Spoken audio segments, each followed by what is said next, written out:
Hi, my name is Daniel McKinley, and today we need to talk.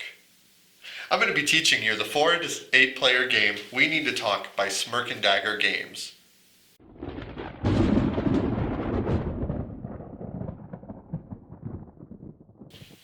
In We Need to Talk, 4 to 8 players will be playing basically an intervention to try and give clues to the player who is being intervened on a problem that they have. Now, this comes with about 270 different cards, each with a silly problem that the player may have that everybody else knows about it, except for the player who's being intervened. For example, if you were the intervened player in this, and we were playing a 3-player game, we would get a number of victory point tokens. This is how many points the intervened has the potential to win. Although they can make extra guesses throughout it to try and lower their score, but also get more chances in order to guess what the problem that they have is. Each of these tokens has a 1 and a 2 on it. I'll explain that here in a moment. During setup, the player who is the intervened, they will be sitting by while the other players look at a single problem card that they have passed around. All the players know what the problem is for the intervened, and they're trying to give them clues to get them to guess what the problem is. So I'll read this. Let's see here. Okay.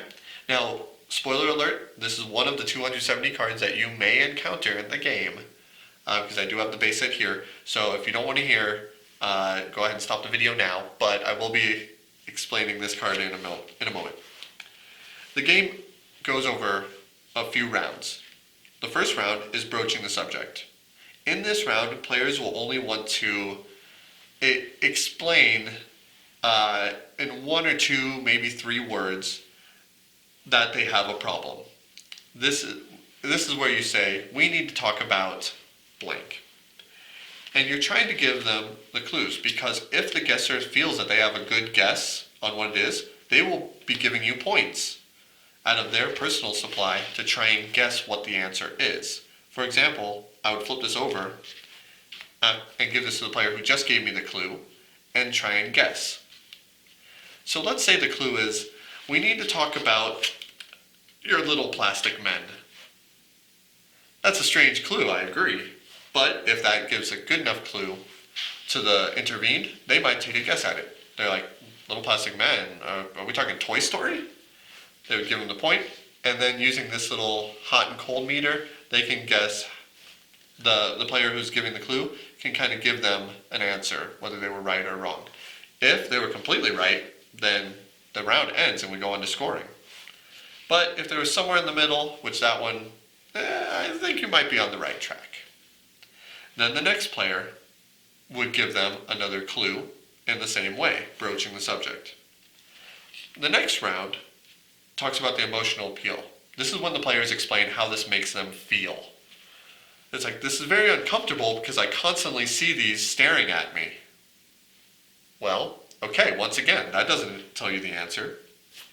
Same thing, if they attempt to make a guess, they give the player potentially 2 points. Or they continue. And then finally, round 3, offering a solution. This is when the player explains to them how we're going to fix this problem. It's like, well, we're simply going to have to break the plastic. Once again, maybe that's a good clue, we're not sure. If at the very end of it, the intervened still hasn't guessed what the problem is, they have one final guess. And this is important because if they get this guess wrong, then nobody scores points for the round. If they get it right though, however, in this example, the intervened won't open packages to anything to keep them in mint condition for collectors markets, appropriate for a comic shop here. Then, if they guess it, then everybody scores the amount of points that they have in front of them. In this case, this player would score 2, and then this player would score 10 points. You do that so everybody has a chance to be the intervened. The player with the most points at the end of all of those rounds is the winner of We Need to Talk. As you can see, this is an incredibly silly game. It's by the Smirk Laughter line from the company Smirk and Dagger, and they focus on humorous or thought-provoking games this is definitely up that alley. It takes that party sense and that feeling of having a good silly time and adds in a number of role-playing aspects and fun ways to do this. So if you want to try We Need to Talk, bring a group down to Zia Comics in Las Cruces, New Mexico, where we'll be happy to teach you how to play. Get nerdy with me. Tell me what game that you get on. Is it card or read? What kind of class do you play, girl? In an RPG?